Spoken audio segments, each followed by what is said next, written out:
Hello, everyone. Welcome to a special episode of Minutes with Ekoma. And our talk for today is titled The Cubana Effect. I like to think of myself as a student of life. I believe that there's always a lesson to be learned from any situation one is in any way confronted by. A lot has been said about Obi Cubana following the burial rites of his mother.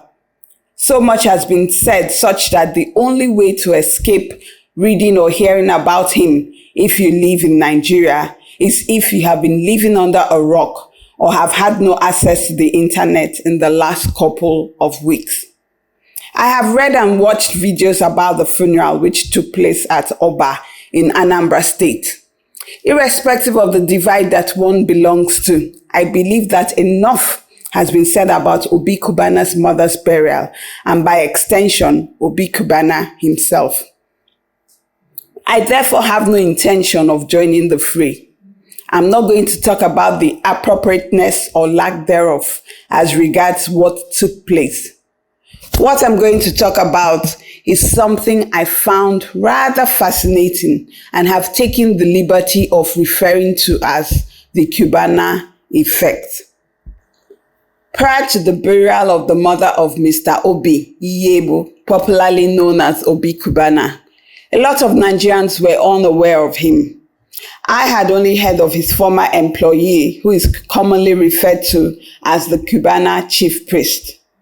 Being a social change advocate, my interest was piqued with the fact that a little-known man could set the Nigerian social media agog. What was it about the funeral that got tongues wagging, whether for or against? As an observer, I discovered a few things of interest, which include the following: the sheer number of people who attended, the number of cows in their hundreds that were allegedly donated by friends towards the funeral, the amount of money that was splashed around at the event, particularly the fact that some of this were in foreign currency.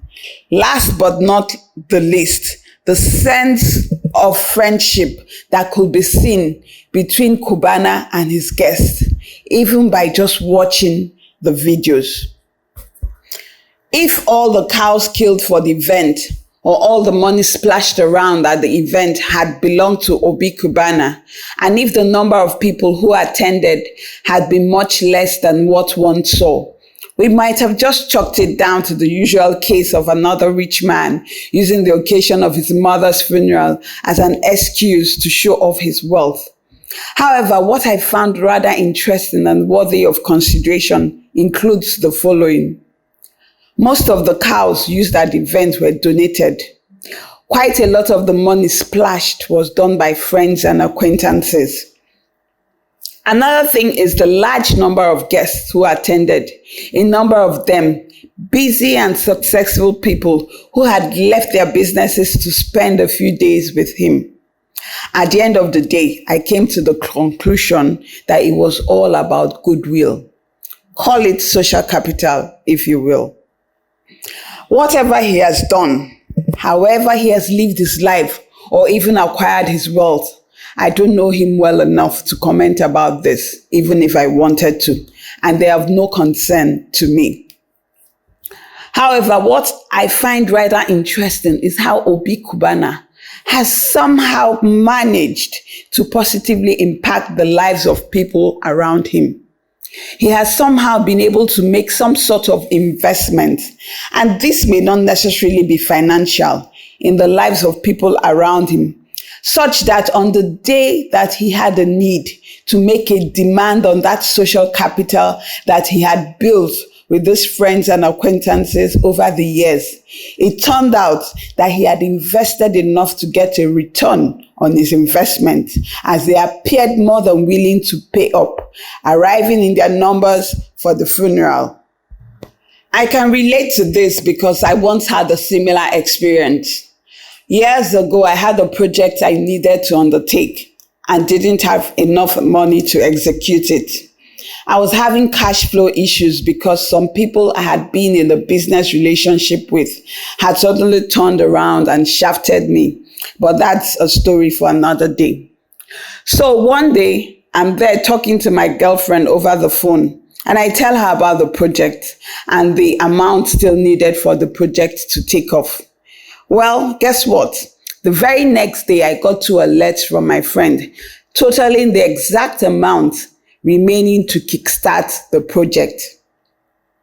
Years have passed by, and I've never forgotten that act of kindness. You see, beyond the money she gave me was something much more important. More important for me was the fact that she believed in me. She shared my dream when other people who were even in a better position to help scoffed at those dreams. A few years later, when her elder sister's daughter was getting married in Abuja, I made sure I attended, and I was a very visible part of the ceremony.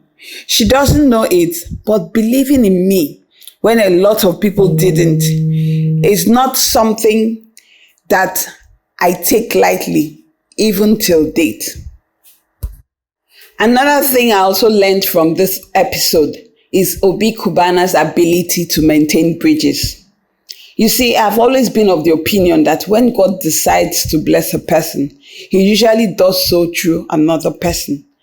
Which is why I believe that even if you no longer work for or work with a person, you don't just cast them aside like used rags because they are no longer useful to you at that point in time.